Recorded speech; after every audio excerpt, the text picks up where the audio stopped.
مقتول کے ورثاء کی۔ ولا تقربوا مال الیتیم الا بالتی ہی احسن، اور یتیم کے مال کے قریب بھی نہ پھٹکو۔ اب ظاہر بات ہے کہ یتیم ہو گیا ہے کوئی بچہ، آپ کا ہی بڑا بھائی فرض کیجئے فوت ہو گیا، چھوٹا بچہ وہ چھوڑ کر گیا ہے، لیکن اس کا مال بھی ہے، آپ اس کے اب گویا کہ ولی ہیں اور وہ آپ کے زیر کفالت ہے، اس کا مال جو ہے اس کو ہاتھ نہ لگانا، اس میں کہیں تصرف کرنا، اسے اپنے لیے مباح جان لینا۔ اس کے تفصیلی احکام بعد میں مدنی صورتوں میں آئے ہیں کہ اگر کوئی یتیم کا جو ولی ہے وہ چونکہ خود مفلس ہے، قلاش ہے، تو وہ یتیم کے مال میں سے کچھ کھا سکتا ہے، کیونکہ وہ اس کی حفاظت کر رہا ہے، دیکھ بھال کر رہا ہے، اس کے مال کی جو ہے حفاظت کر رہا ہے، تو اس کے سلسلے میں کچھ کھا لینا وہ اس میں جائز ہے۔ لیکن اگر وہ خود غنی ہے تو ایک پیسہ بھی اس سے نہ لیا جائے، اس کا مال علیحدہ رکھا جائے، اختلاط نہ ہو، یہ نہ ہو کہ آپس میں مال جمع کر کے اور پھر ہیلے بہانے سے وہ مال ہڑپ کر لیا جائے۔ تو اس میں بھی شدت جو ہے پیدا کرنے کے لیے لفظ تقربو، ولا تقربوا مال الیتیم، دور رہو، یتیم کے مال سے دور رہو، ایٹ اے سیف ڈسٹینس۔ ولا تقربوا مال الیتیم الا بالتی احسن، ہاں بہترین طریقے سے، یعنی اس کے مال کی حفاظت، اس کے مال کی بڑھوتری۔ فرض کیجئے کہ باپ جو ہے وہ 50-60 بھیڑوں بکریوں کا غلہ چھوڑ گیا ہے، تو اس غلے کی پرورش کرنا، وہ آگے بڑھے تو جتنا بھی بڑھے گا وہ یتیم ہی کا مال ہوگا، تمہارا نہیں ہوگا۔ تو اس اعتبار سے بہترین انداز میں حتیٰ یبلغ اشدہ، یہاں تک کہ وہ یتیم جو ہے وہ اپنی شدت کو پہنچ جائے، قوت کو پہنچ جائے، جوان ہو جائے، بالغ ہو جائے، عاقل ہو جائے۔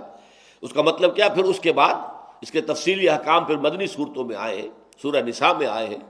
پھر یہ ہے کہ اس کا مال اس کے حوالے کر دو، اور اس پر گواہ بھی بنا لو کہ دیکھو بھائی آج کے بعد میں بری ہو گیا، یہ یتیم تھا، اس کا یہ مال تھا جو میری تحویل میں تھا، آج میں نے یہ سارا مال اس کے حوالے کر دیا ہے، اس پر گواہی ہو جائے۔ فرمایا وَأَوْفُوا بِالْعَهْدِ، عہد کو پورا کرو، معاہدہ جہاں بھی ہو جائے۔ اب یہ جان لیجیے اچھی طریقے سے کہ معاشرے کے اندر یہ عہد جو ہے اور معاہدہ یہ کسی ایک شکل میں نہیں ہوتا، لین دین کی اور معاملات جو انسانی ہیں ان کی اکثر شکل کیا ہے؟ وہ عہد ہے۔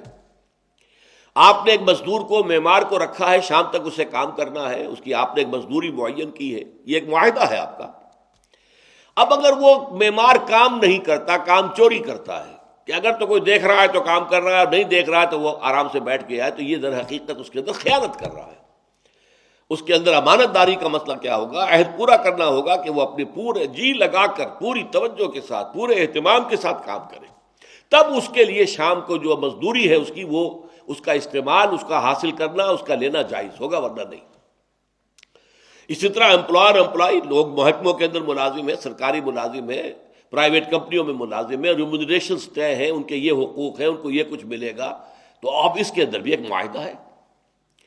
شادی بھی ایک سوشل کانٹریکٹ ہے، ایک عورت اور ایک مرد کے درمیان۔ عورت کے حقوق ہیں وہ مرد کو ادا کرنے ہوں گے، مرد کے حقوق ہیں وہ عورت کو ادا کرنے ہوں گے۔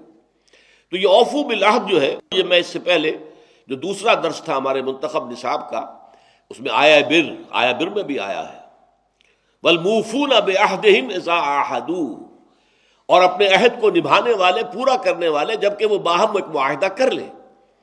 تو یہ بھی انسانی معاشرے کا، اسلامی معاشرے کا ایک اہم وصف ہے کہ اس میں وعدہ کر لیا جائے تو اس کو پورا کیا جائے۔ ان العہد کان مسئولا، اور دیکھو عہد کے بارے میں تم مسئول ہوگے، عہد مسئول ہے، یعنی اس کے بارے میں سوال کیا جائے گا۔ تم نے فلاں عہد کیا تھا، پورا کیوں نہیں کیا؟ تم نے فلاں وعدہ کیا تھا، پورا کیوں نہیں کیا؟ ان العہد کان مسئولا۔ اور ظاہر بات ہے کہ بندہ مسلم کے لیے، بندہ مومن کے لیے سب سے بڑی بات یہ ہے کہ مجھے اللہ کے ہاں جواب دہی کرنی ہے۔ تو یہ نہ سمجھو کہ یہ معاملہ تو میرے اور اس بندے کے درمیان تھا، اس سے اللہ سے کیا تعلق، نہیں۔